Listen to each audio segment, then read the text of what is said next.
Hey everyone, I am Roj Fatma and welcome to today's session on scientific writing.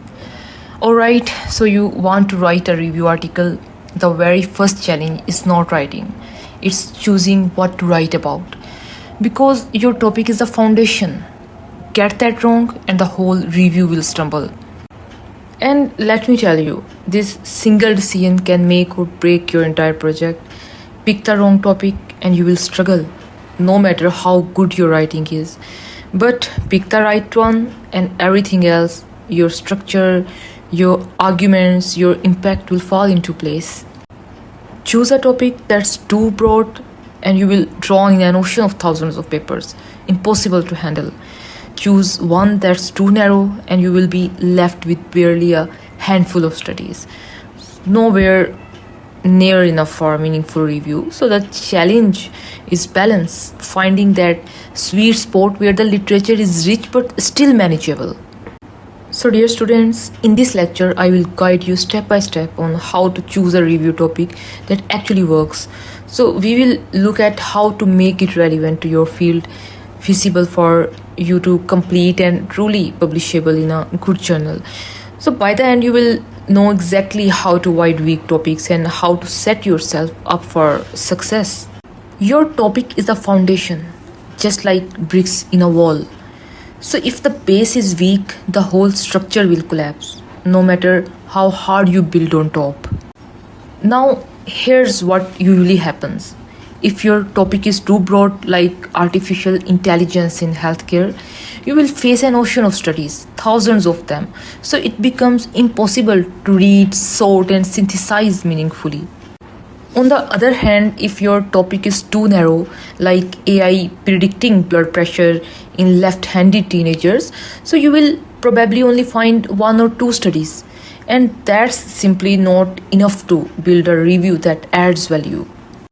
So the students, the real goal is to find the sweet spot, a topic that is big enough to have substantial literature but focused enough that you can realistically complete it. So that's where good review articles are born. So dear students, once you have a potential topic, the very first thing you must do is check, has someone already written a review on this? So why it's important? Because if a high quality review on your exact question was just published last year, then writing the same thing will add little value. Editors won't be interested and readers won't need it.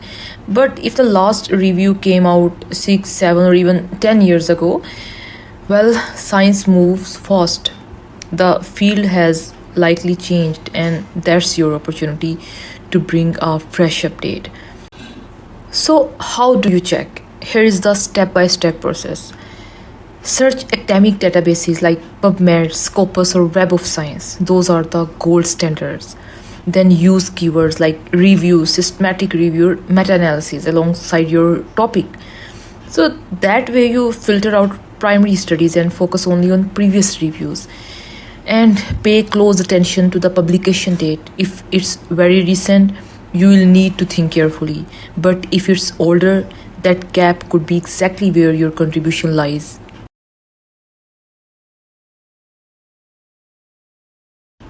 Now, how to spot the gaps in existing reviews.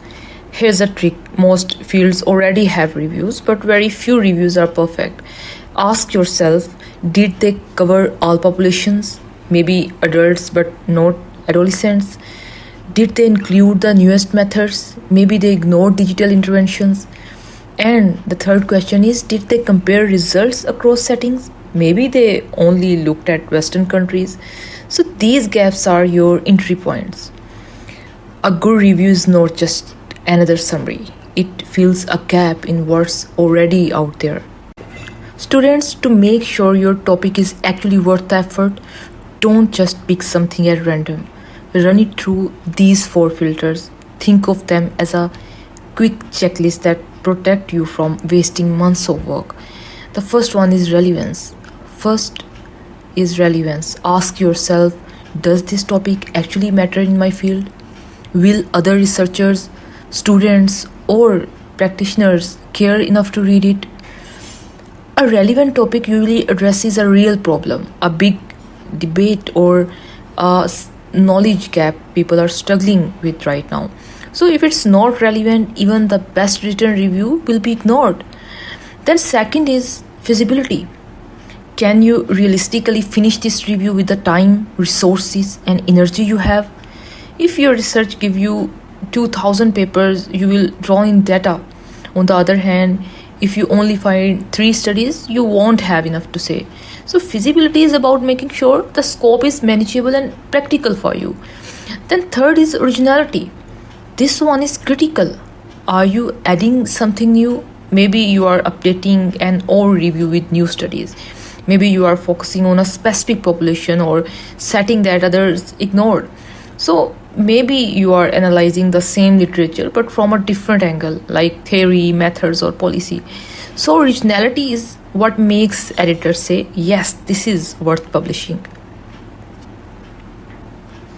Then and finally, audience, who is this review for? So for researchers and policymakers, students, so each audience has different expectations. A policymaker wants clear recommendations. Okay, a students want a clear overview. Knowing your audience helps you tailor your review so it actually reaches the right people. So here's the bottom line: if your topic passes all 4 filters, relevance, feasibility, originality, and audience, you are not just on the right track, you are setting yourself up for a review that people will read, cite, and use. So now take a moment and run your own potential topic through these filters. And here is a key point: don't be discouraged if you find reviews. In fact, you should find some that's proof your topic is active and relevant. So the real question is, can you approach it differently? Can you focus on a population that ignored? Can you add newer methods, digital tools, or data sets they didn't cover? So can you compare across countries or contexts that were left out? So that's how you position your review, not as just another summary, but as a fresher, sharper angle that fills a genuine gap in the literature. So remember, choosing your review topic is like setting your GPS before a road trip. If you get it wrong, you will get lost or never reach the destination. But if you choose wisely, balanced, relevant, and original, you will have a clear path to writing a review that people actually want to read. In the next lecture, we will move on to the planning and structuring stage. I will show you how to create an outline that keeps you and makes your writing flow naturally.